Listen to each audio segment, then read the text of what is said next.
Hello, everybody, and welcome to today's BAInsights. Today we're talking about domain-specific business analysts, rather. And once more, I've got three excellent guests to join me and us on that conversation. We're going to ask for some introductions first, and if I can start with you, Davi, please. Sure. So my name's Davi Patel. I've been a business analyst for coming up to almost 12 years now. And I guess I've started off my career specifically within investment banking, capital markets, but I've also got a decent amount of exposure within consulting as well. And I've worked for two large consulting firms. In the way of business analysis, I guess my other sort of merits to speak about are that I have four certifications and I've done a lot of training with yourself, John, at Capco, and then beyond that, I went to then go lead and set up training at my sort of former or secondary consultancy, and currently I'm a lead BA at Schroders working within the product change space. So that's me in a nutshell. Excellent. Thank you, David. And always a good reason as well, these sessions, to catch up with old colleagues and old friends as well. So thanks for that. And Ken, over to you for your introduction, please. Hi, my name's J McDonald. I am currently I'm a freelance product manager and freelance writer based out of the central United States. But my background includes somewhere between 15 and 20 years of business analysis at a variety of different organizations spanning the spectrum of all kinds of industries you'd find in the heartland of the United States. These days, I work with teams to help them deliver products that make their organizations better. That's great. Thank you very much, Ken. And then last but not least, Michael. Thank you. Thanks, Davi, and thanks, Ken, for that introduction. Yeah, my name is Michael Muthurajah. I'm based out of Toronto, Ontario, and I've been fortunate to be a BA in the capital market sector for the latter part of 14 plus years. And, I think I share some of the qualities that Davi also has here. I am predominantly a business analyst that's worked very heavily in the space of risk management, regulatory reporting. So that obviously dovetailed into me going into the whole trading world. So nowadays, I would say I'm more of a subject matter expert when it comes to trade order management systems, order management systems. So by virtue of that, from the whole front to back office segment of regardless of what the product specific is. And yeah, I'm currently working as an architect for a client. But I've pretty much been an independent consultant out of the 14 years, I would say almost 13 years. So I was very fortunate to become one that early. And then, but yeah, it's just been a pleasure so far. And it's great to be on this call and share this time with you guys. Excellent. Thank you, Michael. Yeah, and thank you again, gents, for your introduction. So let's start with the first question then, in terms of, what are some of the benefits or maybe some of the disadvantages, if there are any, of working in a single domain as a business analyst? And Davi, we'll start with you, please. I guess in terms of advantages, you would be able to navigate the domain quite well, potentially not have such a heavy reliance on SMEs as many projects have, to sort of get that sponsorship and take decisions, and you could likely position yourself much better to offer solutions or help to get to the right solution, subject to all the parameters of cost, time, budget, quality. And I think in terms of disadvantages, you might lack some of that more generalist ability to come in and have had perspectives of different changes that you can then bring to promote the project or the delivery, depending on where obviously you land within that project lifecycle or the type of change you're trying to do, whether it's data migration, trade migration, tech change, whatever it might be. I think those are two I wanted to share. Excellent. Thank you, Davi. Ken, your perspective? I just realized I'm probably going to be offering the contrarian viewpoint throughout this entire session. That's good. I have bounced around through several different domains. I would say the advantages are definitely you become intimately familiar with the ins and outs of the particular domain you're working in, which again, as Davi mentioned, lesser reliance on subject matter expertise because you probably end up becoming the subject matter expert. I'm going to actually focus a little bit more on the disadvantages, one of which is that sometimes you can get locked into that domain and you might find it difficult to switch jobs, especially if that particular industry is having a little bit of a downturn. And the other thing is that an advantage, conversely, I've seen in moving around is that there are Well, each domain is different and each has its unique things. They're not usually as unique as some people like to think. And there's a lot you can learn working in one domain that you can apply to a different one as well. And I imagine, Ken, as you're moving around to different domains and you're realizing that in some ways it isn't quite as different in every domain, in some ways anyway, that can probably introduce some comfort and reassurance to the BA that actually, you know, some of their core skills presumably are actually relevant irrespective of domain. Yeah. All right. Michael, your view, please. Yeah, I mean, I think I pretty much share both the point of view, because I'm in a classical situation at the moment where, you know, the client chose to onboard me, even though I'm not a subject matter expert in their forte. This is one of the biggest accounting practices. So, but the funny thing is, you know, you go in there and then you start. What you really realize is that when you are a specialist at a certain domain, you have sort of this delusional confidence at some point. So you think just because you're really great at one thing, you could, you know, you think that's the same oxygen that everybody breathes, right? So that's not the case. So you do get humbled very many oftentimes. You know, so I think for me, I feel like, okay, the way I look at it is that I think Ken's point and Davi's point, right? It's like you have a pool, right? You have a 50-meter swimming pool, and you have the Olympic swimmer going from, you know, the shallow end to the deep end, right? So I think the method as how we move and how we modulate our learning curve matters, right? And I think that's why I personally have always been moving around every 2 years, because I'm an independent consultant. So you know, they'll onboard you at 6 months, if not, you know, 2 years kind of deal, right? So that constant change has helped. But, you know, when you go at an arena where you're not a specialist in that domain, it's actually the best sort of uncomfort you need to have to grow.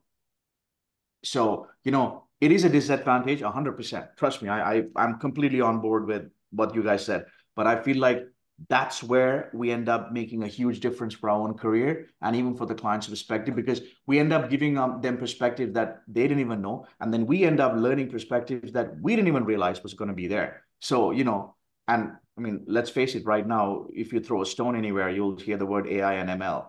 And, you know, any Tom, Dick, and Harry who doesn't even know what it is talking about it like they've found it, right? So we go on in these different journeys where we're trying to understand what it is. But I think at the end of the day, it's a disadvantage, but at the same time, it's a very good disadvantage. Put it that way. Yeah, I tend to sort of agree that actually it sits in both camps actually at different points. I mean, I think you know, and when I say different points, I think different individuals will have a different view, of course. I think an individual can have a different view as they go through time and they move into domains as well. I mean, I think, you know, building on what the three of you already said, I mean, I think as advantages, you know, there's you know, potentially you'll have the expertise from being in the same domain that you can apply to future projects. Maybe you'll have some of the same stakeholder relationships as well. But what I often find is a lot of domains are quite significant in their size, and actually being a domain expert doesn't mean you're aware of an expert in everything in the domain. You know, and I think therefore it's quite acceptable for people to be in the same domain their whole career. But also, you know, it's probably the advantages of moving into different domains are maybe that you just get to experience different types of projects, different types of stakeholders, perhaps test your skills as well. And probably all the other points aside from that you've also mentioned as well. So certainly a strong start to the session there, gents. So thank you very much. It's a good question, though. It's a very good question. People don't talk about the disadvantages, and I think that's where you end up realizing what you. The fear that you hold on to yourself is the fear that you need to face so that you can just get better. Because once you've done it, you're like, oh, okay, you know what, I've done it now. So what's there? Like, you know, it's just growth, right? So yeah. I mean, I can definitely from my experience as an example. I mean, I was I wouldn't call it domain experience, more product experience in the past, being in loans very specifically. You do wonder, you know, what happens if I move out of loans into something else, or I move from capital markets into something else. And actually, when you realise you're not going to sink, you know, it's some of your fundamental techniques that you've learned, your approaches, and actually most of the time you can prosper. You know, a bit of confidence perhaps. Good. I wonder then. I mean, you know, we've talked about the concept of benefits and advantages, disadvantages and advantages. It'd be good to hear from each of you, and we'll start with Kent on this one in terms of, what are the specific domains you've operated in, and how did you sort of, transition into particular domain that you've worked into, and was there any experiences that were particularly valuable in that transition? Specific domains that I've worked in. Let's see. Okay. Started out in the auto industry, not as a business analyst per se, but as a application engineer. So string and wiring harnesses. And then I have filtered through state government, nonprofit, financial services, insurance, retail, and probably a few others sprinkled in there. And the thing that I found, as I mentioned before, is that each of those different domains does certainly have its own unique things. But there are a lot of similarities that if people have been working at, say, a healthcare insurance company for several years, doesn't realize some of the things that you can learn from working at a mortgage company. And so one of the things that I found was I was able to do a couple things. One, I was able to come in when I was starting a new gig, and I had the ability and the permission, as it were, to ask stupid questions, which often ended up challenging the preconceived notions that people that were working there had. The other thing is that I could then, when I was hearing the answer to said stupid questions, I could say, well, you think that's impossible, but I just did that over here at the mortgage place. So is it impossible, really?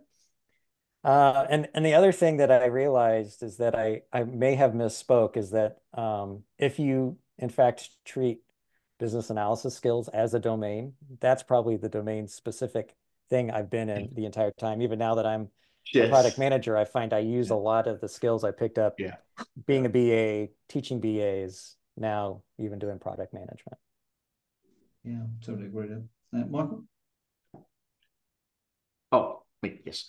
Yeah, no, for me, I mean, my domain expertise would technically be capital markets, but, I think that's a broad stroke subject matter. I've worked, if I draw upon my years of experience from starting right out of the gate, it was definitely risk, regulatory, trading, insurance, private offices, investment firms that have their own mutual funds that perform really well, that kind of operations. Then obviously data, because I think right now everything is essentially a data initiative anyways. I mean, however you want to slice it, if you can give clients the power of harnessing their data and making insightful decisions, you are a winner right there, right? So I think for me, the capital markets has pretty much allowed me to touch upon very many things. I would say, I really prefer to have made myself be someone who is very knowledgeable, just enough to be very effective, but not too deep in the sense, because quite honestly, it's easier for you to go and become a deep sensed person in a project once you go in, because let's face it, right? Like your sense of processing and your sense of driving deliverables, if you just try to keep only one thing onto your mind, you'll realize that your movement is quite slow. So you go in there and you have that assortment of experience, and then you go in there, and if you need to pull your sleeves up and become a SME in a very short amount of time, hey, I think we've all done that, right? I think that's what it is. So yeah, I think for me, I hope that is the question, right? So it was, I know you gave us the question. Yeah, so it was, what are your specific domains? But it's actually how you moved into domains, a particular domain, and then most valuable, I guess, experience. Resources, yes. For me, the resources are great people, just like you guys here on the call, right? I've had amazing human beings throughout my career. Every manager, every fellow colleague, every BA, every QA, every dev, onshore, offshore, doesn't matter. I think it truly is a journey that's done well for myself, because I've had a very good relationship with all of my past employment outfits. And I think that's really the best part. And obviously, I'm someone who's very active on LinkedIn from even before I had a Facebook account, I had a LinkedIn account, right? So and I'm saying this because I want people, if they're listening to this, to really lean in on it, because I have 10,000 plus connections on LinkedIn, and I've had it from my third year of university. And trust me, it's done such good things to me. Just to also understand what are the other progressions of career that are out there, because I came from an aerospace undergrad, and then towards my third or fourth year, I took an engineering economics course, and I fell in love with finance. But the funny thing is, I come from a banking family because my mom's a ex Deutsche Bank and Bank of Montreal employee, right? So it's that funny thing is that when you see members like myself who are also, let's say they worked a couple of years as an engineer or whatever, and then they decided to go into capital markets or finance, and like, oh, you can do that. Like, and it allows you to not without, you don't have to go into an MBA and then make a transition, but you can do it earlier. So for me, in my third year itself, the switch went on, and then the next thing all what I was watching was Bloomberg, BNN, and reading all the books I can read, right? So I think, honestly speaking, people, and that's why, like, you go with all the wealth of knowledge, and then you have the heart to share and grow with the others. Yeah, then sky is the limit. Because I tell this to a lot of young people who come to me in their third year, fourth year, right? I said, I know you might not know that LinkedIn can be powerful, but put yourself out there first. A lot of people want to get everything out of life, but they don't want to give back also. I said, if you give more, you get back more for your growth. That's what I tell people. So the more you can share, that it allows others to enrich themselves. And then before you'll have a huge following of people that you can help and they can help. And then the best thing is that you end up growing really, really well. So, I mean, to answer to those two questions, the valuable resources are people and personality. And I know they're not resources, but trust me, they are some of the most strongest tools or weapons, if you want to call it, you can have in anyone's career. And right, because knowledge, that's there. But when you get from someone who you love to work with, now that's a whole different umbrella. Because then your problem solving skills and your evolution to start coming up with new solution, it's so I've had amazing mentors like everywhere around, US, UK, Singapore, here in Canada, of course. And yeah, I think as well. I mean, I know. I went on a tangent, but no, I mean, it was some excellent points there, Michael. I mean, you make a point there that makes me think that possibly I'll apply this to Kent here, but Kent's obviously moved to a few different domains, right? It's probably, I'm guessing, Kent, you've probably learned a few things about those domains from the people that you're working with that are in those domains.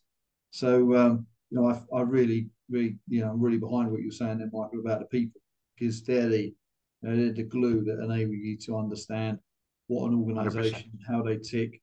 And maybe, if you take financial services, I've worked in that space, of course. But it doesn't mean that I just go from one financial services organisation to another and just plug and play the old stuff in, because it doesn't work like that. Maybe the product might be vaguely similar, but the people work in a different way. The personalities are different. Yeah. They're going to, and they're the ones that are going to do the work. They're the people you've got to interact with and learn from. Yeah. And that's it. There is no course and there is no substitute out there. And that's why they call it experience, because you experience human values by virtue of working with humans, right?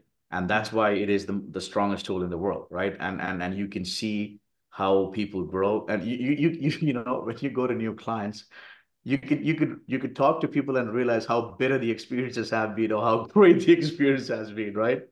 If you see joyous people out there, they've had a great experience. Sometimes it requires you to take them out for a coffee or for a drink to smooth things out, remind them that they need to be happy and they can still do well, right? So it's just so many elements to that I feel like it's funny enough. It's like you go in there and you realize it really quickly. That's it. No, I would agree. And Davi, should give you an opportunity on that question as well. Sure. So I guess from my perspective, I'm a massive generalist. Whilst I've stayed within capital markets, investment banking, and consulting, I would say I've worked on a plethora of different things, whether it's been ripping out full sort of front to back execution systems, middle office, etc., settlement and the rest. I've worked on large reference data projects. I've worked on the LIBOR migration recently for my last client. And now I'm within sort of the asset management space, and I've done so much firefighting within the regulatory space, right, where projects are literally red and we're trying to come in and then get everything back on track. And, you've just got to figure it out and lean on your different experience to move forward. So I would say I'm a huge generalist. And that's my answer to the first question. In terms of how did I develop my expertise within my specific domain? So I would segment it up this way. So there's change. So for me, that's an element of program management, but really where I live is within the project. So if it's a technology project, upskilling myself in Agile, for example, understanding how that works and where I can take the things to promote my work rather than trying to apply the whole thing. Similarly, BA certifications, I did an amount of those and then continue to my own homework to see what can I learn theory-wise, knowledge-wise. Same thing for products. So, you can go out there and you can do maybe not necessarily your CFA or things to that meaty, but there are other elements of where you can get industry standard knowledge on bonds, equities, and other products and how, finance works, how insurance works. So I've done an element of that as well to keep myself current. And I guess the key thing is just making mistakes, right? That's the best thing, because when you get in there and you do make mistakes or things go wrong and you get in there and you plug them and that's where the real learning happens for me. I would say that's how I've sort of developed my expertise. And the last thing would be putting my hand up for opportunities that make myself a little bit uncomfortable, but I know or bank on there being a lot of growth out of. And, that's both, let's say, commercially within the space when you're at work or on client site, and as well as sort of outside as well, and trying to build up those, I guess, techniques, right, that both are human beyond the knowledge. So how you might sort of address a room, speak to the levels of different audience, be they senior, junior, etc. And just trying to continually do that, because anything you learn, you can forget, and anything you forget, you can obviously relearn, right? So that's, I guess, my answer to the second question. And then I think I've covered a bit about resources. So I would say experiences is, again, just saying a lot of what, has already been said by, I think, Michael here, right? But key for me has been the networking piece, the collaboration piece, and I think approach, right? Because humans are always either your biggest sort of advantage or can be your biggest blocker as well. And, having and working on the awareness, I think, is important to try and sort of put yourself in someone else's shoes, seek to understand where they're coming from, what their, challenges might be politically as well as organizationally from a systemic perspective, cost, etc., and then trying to navigate that. The two most invaluable, I think, was putting my hand up to do training, mentoring people, and actively looking for new projects and challenges. After I've spent 2 years working on something, trying to find something new. And I think one other I might add is just, I always had this view of trying to say, I want to work on the most strategic programs because I believed that's where the most exposure was. So that's why I could bank on seeing the most amount of people from different departments within an organization working on one combined project and have exposure and then, add value to that situation. And then similarly, from there, get the experience as well, right? Tangibly of how we've delivered something and then use that in the next place and then build my credibility that way as well. So that's, I think, how I'd answer those questions. I don't know if I've covered them all there. Yeah, I think you have, Dave. Yeah, Morton's done a very good job there. Thank you very much. And I guess just to add my short bit of perspective on it as well. I mean, I'm someone that's officially been in financial services as a domain my entire career. But what's evident, not just from this conversation, but also prepping for this conversation and thinking about the topic generally, is that domain isn't like this hard and fast construct that exists in the same way across the world. And as we're hearing, there are different ways of cutting and slicing and thinking about domains. And actually, many of the things we're talking about are equally applicable, not just in a domain sense, but an organizational sense or cross-product sense as well. So that's certainly evident to me. Having worked in financial services, having worked in lending as an example, having worked in onboarding and many other things since over the last few years, it's sort of given me that recognition. There's loads of domains, loads of spaces, whether you choose to move inside or outside of your overall domain, I guess is a personal choice, but there's benefits and disadvantages, I suppose, as we've said, to both really. Perhaps the bit of experience I would share in terms of relating to moving between domains, I guess, is just probably just that point in my career where I recognised that there are different domains, firstly, and that it's not a problem being in the same domain, and that there are plenty of opportunities to learn if that's the way that fate or projects take you, as it were. So I've not actively, every project, tried to get out of my domain or move to a different one. My focus tends to be what is the interesting project or initiative rather than necessarily the domain it's in.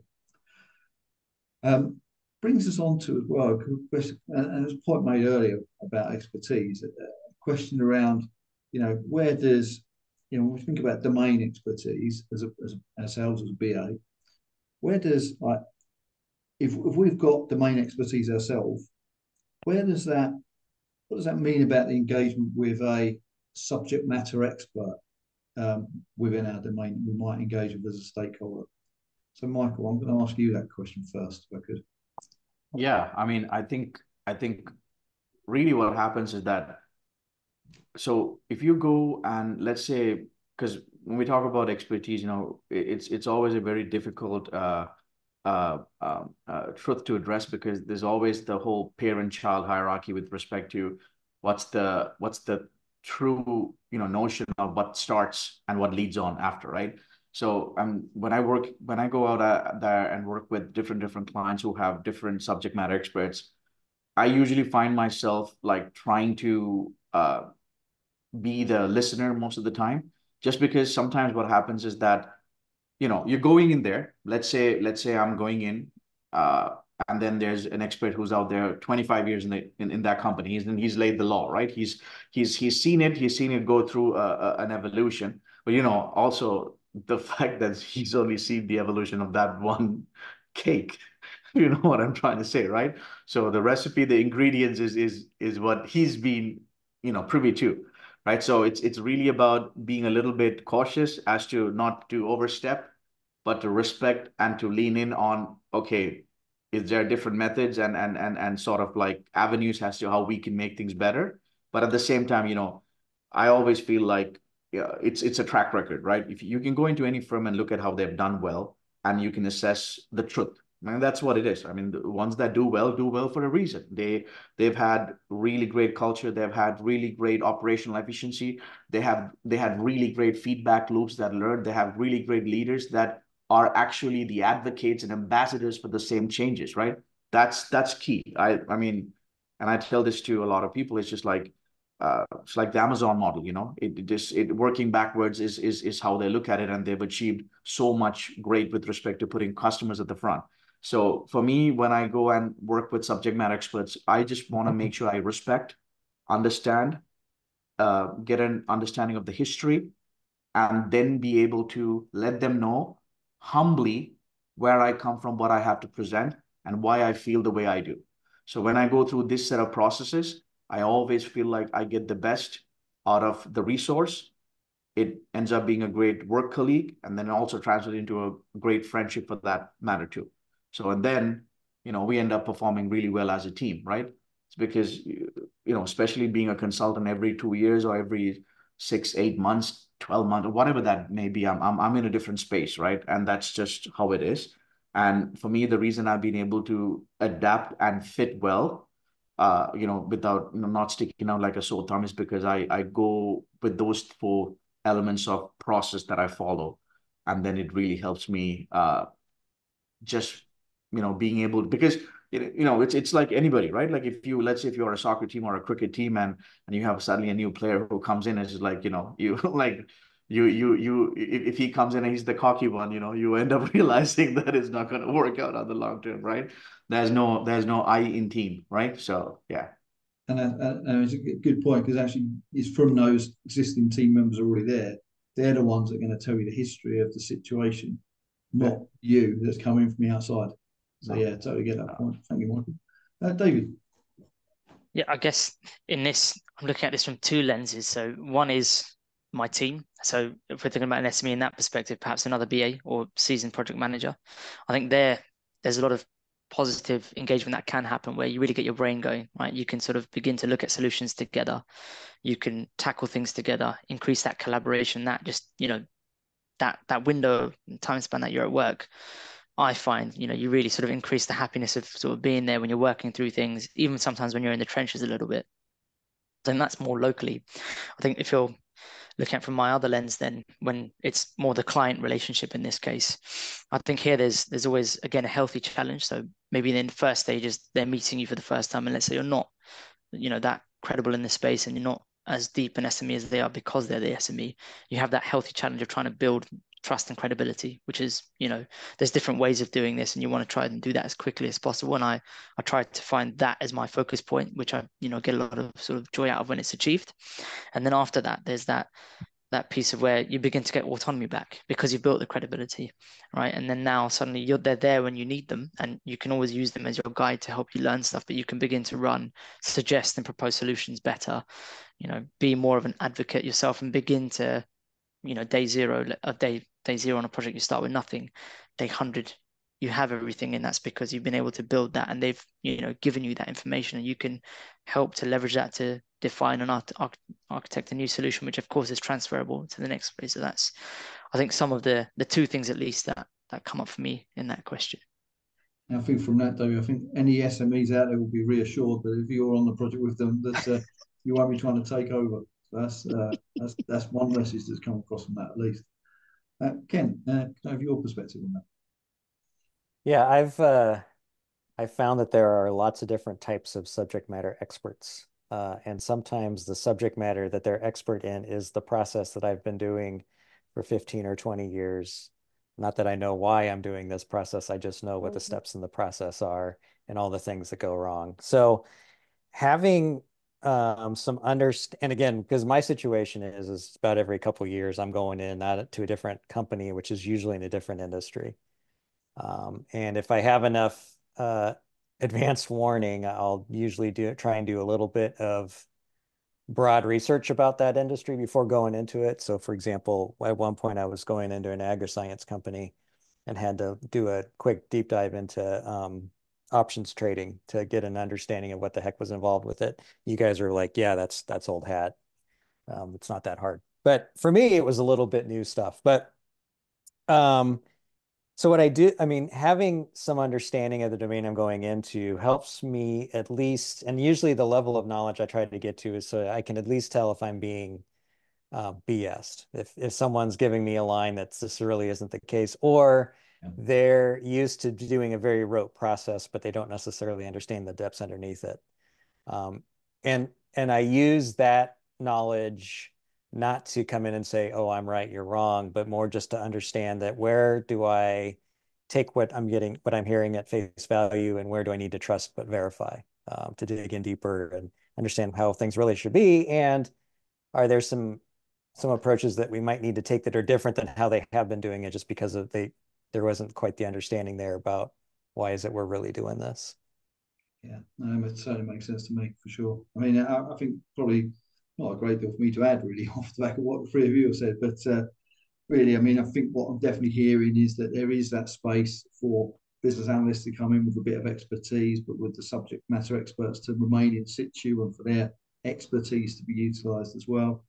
I mean, what I do to facilitate that is that, I'm very, very clear when I go in as the analyst that my expertise principally that I'm bringing to the fore is my BA expertise. It might be that I've got capital markets expertise and I've got a product expertise, as it were, or maybe I've got expertise in that organization sometimes. All of those things that I put in my back pocket and I don't really bring to the fore straight away. What I'm trying to do is really understand who my stakeholders are, understand the situation, get the information from them. And then there's different times then when it's useful for me to bring these things out of my back pocket to say, based on my experience, I've seen the ABC. Does that apply here? Is that a situation here? If it is, how does it apply? If it doesn't, why doesn't it apply? And it helps you sort of build up a very specific view of the variations in which you're now operating. So you can take away then is you grow your knowledge of the domain because you're now applying multiple perspectives on it, I would say. And definitely the SMEs, going back to the point Michael made as well around stakeholders, that's who you learn from in this situation. It's those people, I think, Davi, as you said, you've got to get the respect of and be credible with, because they're the individuals that you're learning from. I would say, so it's all very positive so far. So maybe let's switch gear a little bit and think about, are there any challenges perhaps in your domain? And if there are, what they might be, from a BA sense before you start pouring your heart out as well. So Davi, let's start with you. I guess one classic is oftentimes when you're in a client-facing relationship and you're not working solely with technology, there is an element or a hurdle that has to be overcome where the client doesn't always understand how change works. And so when you're in very tight timelines and you've got a large, stakeholder group out there, I think that's a frequent challenge. It's always thick and strong every time you hit that whenever you join somewhere. And sometimes you don't always have the benefit of being somewhere at an inception. So, you can't pre-agree and set expectations. And when you have to come in, I think, part way through a project that's already in flight, perhaps not doing what was promised to the client, rightly or wrongly, that's something I think is a recurring theme of having to try and manage. And I guess it's just depends on the level of comfortability of where someone is. And then I think oftentimes replaying problems back to them and making sure you've understood them, you've listened, you've heard, you've done, all the typical things you do, a bit of homework up front, speaking to tech if it's a tech delivery and understanding what their challenges are and coming up with plans and then robustly presenting that back. But I think that's definitely a recurring thematic, no matter what type of project I've done, where people don't really know what to expect, and then expectations can be all over the place, and you've got to try and bring that to a central balanced point, I find, would be one. Yeah, for sure, though. Yeah, that's right. Ken, your view? I could go on a diatribe about what challenges exist in each of the domains I've been in, but that would just get really depressing real quick. So I won't pick your favorite favorite one to moan about if you wish. I think a lot of it has to do in each domain. It usually is there's challenges involved when you're dealing with who the customers in that domain are and some of their eccentricities, if you will. So the right way to put it. This is how you know Ken's a writer. That's beautiful.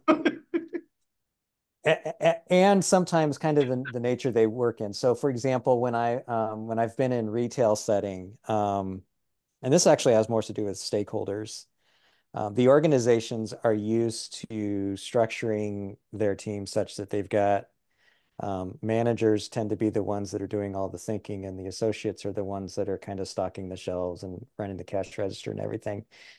And yet, even in the corporate offices, say, they inadvertently follow that same mechanism where managers tend to think that they need to be involved in all of the different efforts to even work on new things, even though the associates are the ones that have the most ingrained knowledge of what happens on a day-to-day basis.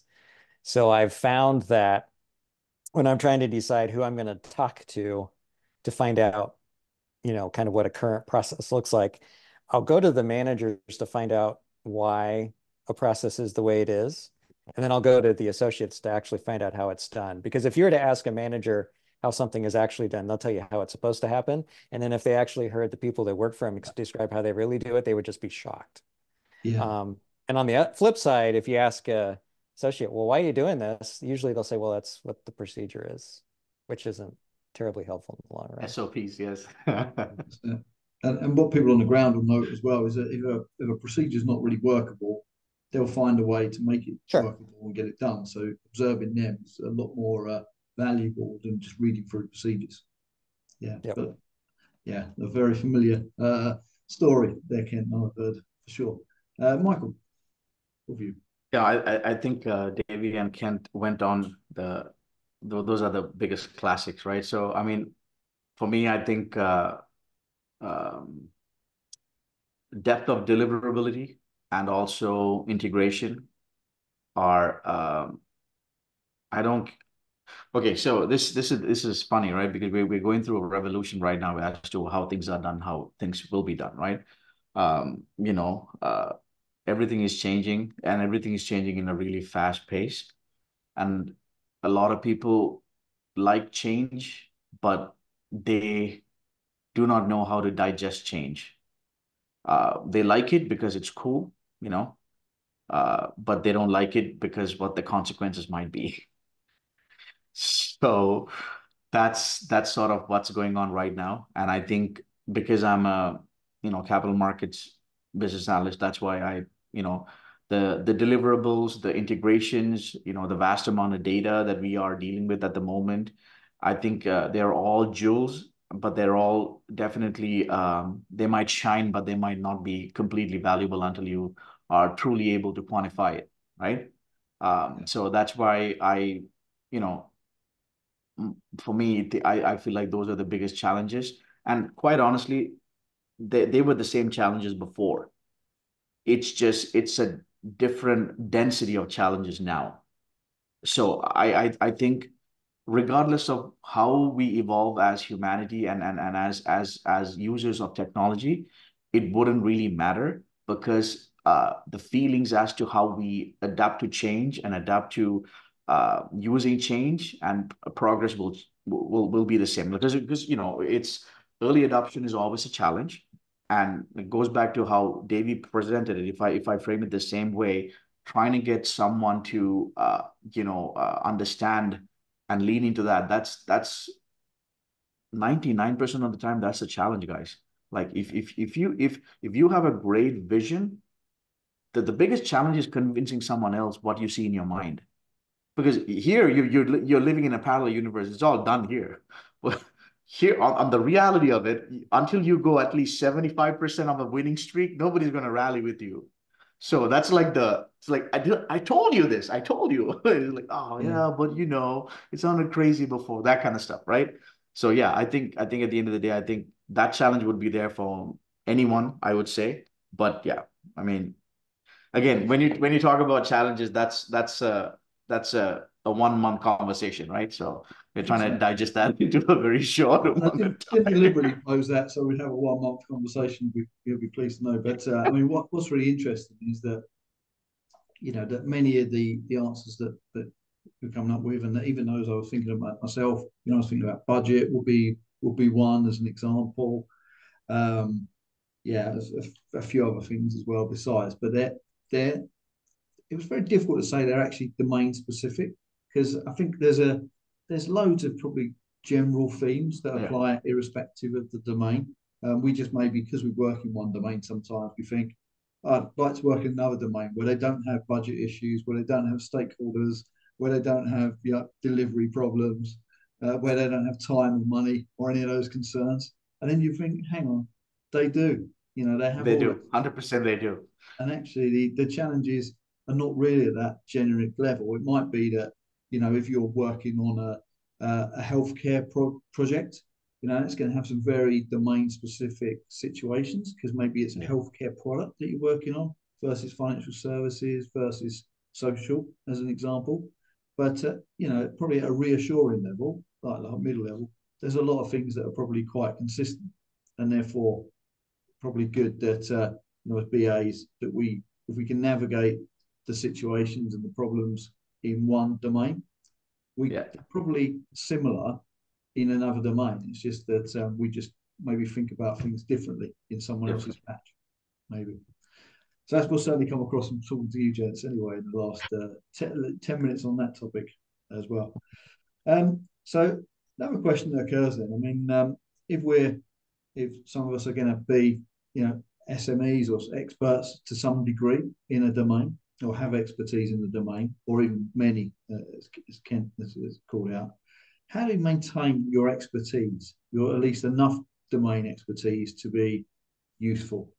And we won't define useful. You can take that how you please.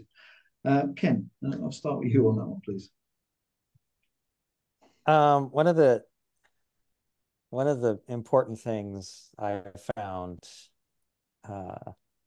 is to not fall victim to the curse of knowledge. So when you become an expert, it becomes real easy to start assuming that everyone you interact with knows all the stuff that you do, and have had all the experiences you've had and can immediately come to the conclusions that you do.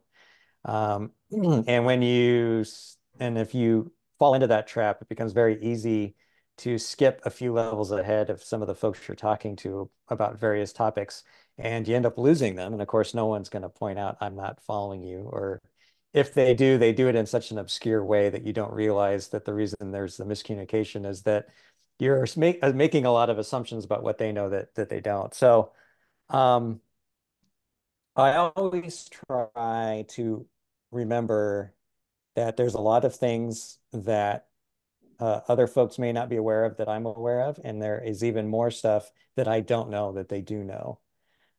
So it's always a matter of trying to, one, it's being curious about what is it that I'm not thinking about here, and two, approaching things with an open mind and trying to figure out, confirming, if I'm making assumptions, confirming that those assumptions are correct, and being willing to stop and back up a few steps and kind of talk through and explain things where maybe I've had experiences that others haven't. Yeah, and it feels like that, Kent, would be really useful for everybody to have that awareness that whatever expertise they have, it's not expertise in every aspect of what they need. And then having that curiosity to find people that are more expert in the organisation and the situation you find yourself in, and having an open mind to listen to them as well, and not to almost force your own expertise on someone else's situation as well. So I think they're really three powerful points to take out of what you just said there. Michael, maybe your view. Yeah, I mean, for me, the classical answer is, I mean, I think everyone here can attest to the fact that we've all done really well because we have that quality of being and wanting to be a sponge and try to learn as much as we can. Well, I mean, just like how we evolved from horse carriages to Bugattis, and now we so that we can't keep everything in our mind. That's why we try to have this approach of a model that solves problems and learns from that tactical nature of it, right? So for me, I've always, like, at any given time, I'm always very much plugged into the LinkedIn network and seeing what's going on. And I've always been a member of the CFA chapter, the CIA, the CMT, the GARP chapters, and I've been there. So I try and read on material that's out there. And I have a lot of friends who are also industry practitioners who try to put out white papers and whatnot that's out there. Just this is again me talking about the domain specific, right? Yeah. So that's allowed me to sort of peer into the future as to, because sometimes certain clients will take on those initiative and they'll be the first members to actually actualize it, and then the rest of the industry follows through, right? So then you get a good chance to be a great ambassador and advocate to how those technology initiatives are put into place. I think Dave, knows exactly what I'm talking about because he did the whole LIBOR thing too. So yeah, like it's one of those things, right?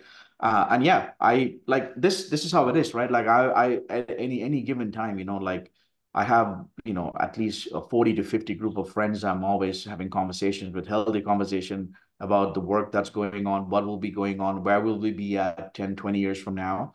So it always helps you to understand what you want to be focusing on. And then, we call ourselves domain experts, but the domain itself is also a very general domain when you start going all the way up and up and up, right? Because capital markets is not the father. The father would be like financial services, if you want to call it, right? But once you start talking about financial services, tell me what business that doesn't employ a financial arm or its